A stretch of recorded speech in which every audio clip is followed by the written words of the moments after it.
program bayi tabung ini bisa jadi salah satu opsi ya untuk pasangan-pasangan yang mungkin sudah lama menantikan buah hati. Tapi ternyata program bayi tabung ini rumit loh. Wow, ternyata apa, Bu? Tidak sesimpel itu karena ya selain ibunya harus ekstra sabar, bermental baja dan melibatkan ratusan kali penyuntikan dalam sekali program. Bahkan ada sampai ribuan kali begitu ya untuk penyuntikan, dan juga resiko untuk misalnya tidak berhasil pun juga ada. Masih sehingga ada. Proses bayi tabung harus dilakukan beberapa kali. Nah, yuk coba kita lihat beberapa fakta dan juga proses bayi tabung itu seperti apa, dan juga harus melewati banyak sekali tahapan. Yuk kita lihat rumitnya bayi tabung berikut.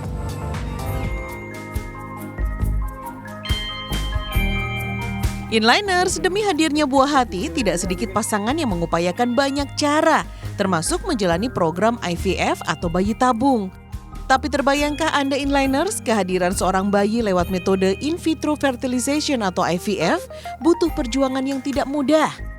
Misalnya, demi menghadirkan bayi mungil bernama London O'Neil ini, sang bunda harus melalui perjuangan selama 4 tahun, 7 kali upaya bayi tabung, 3 kali keguguran, dan 1.616 kali suntikan. Wow! Kisah Alex dan Chad Crawford pun tidak kalah mengharukan. Setelah berjuang setahun lamanya dengan 200 kali suntikan, buah hatinya akhirnya lahir dengan sehat.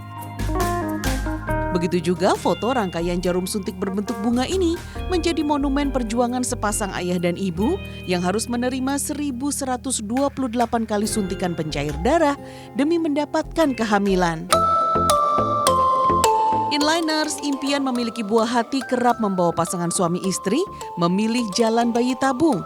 Metode ini memproses pembuahan sel telur oleh sel sperma di luar tubuh sang ibu dalam tabung pembuahan. Setelah sel telur berhasil dibuahi dan menghasilkan embrio, barulah dipindahkan ke dalam rahim. Banyak kondisi yang membuat seorang perempuan yang menginginkan anak disarankan untuk menjalani bayi tabung. Di antaranya mengalami kelainan genetik, menderita penyakit serius seperti kanker, gangguan tuba falopi atau rahim, gangguan ovulasi, mengalami endometriosis, produksi sperma sedikit, serta gangguan sistem kekebalan tubuh. Nah, setelah embrio dinyatakan sehat dan tidak memiliki resiko penyakit yang dapat diturunkan, barulah kemudian dapat ditanam pada rahim. Lalu, apa saja yang menentukan keberhasilan bayi tabung? Pertama adalah usia optimal sang ibu, berkisar antara 23 hingga 39 tahun.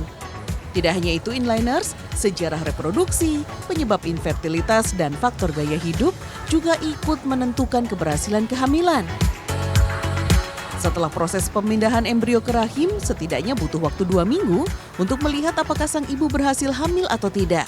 Dalam rentang waktu ini, sang calon ibu tidak boleh stres ya, karena stres bisa menjadi faktor penghambat kehamilan. Nah, di Indonesia setidaknya tercatat ada lebih dari 3.200 bayi lahir berkat metode ini pada tahun 2019. Program bayi tabungnya dilakukan di sekitar 30 klinik kesuburan di Indonesia. Wah, selamat berjuang para pejuang buah hati.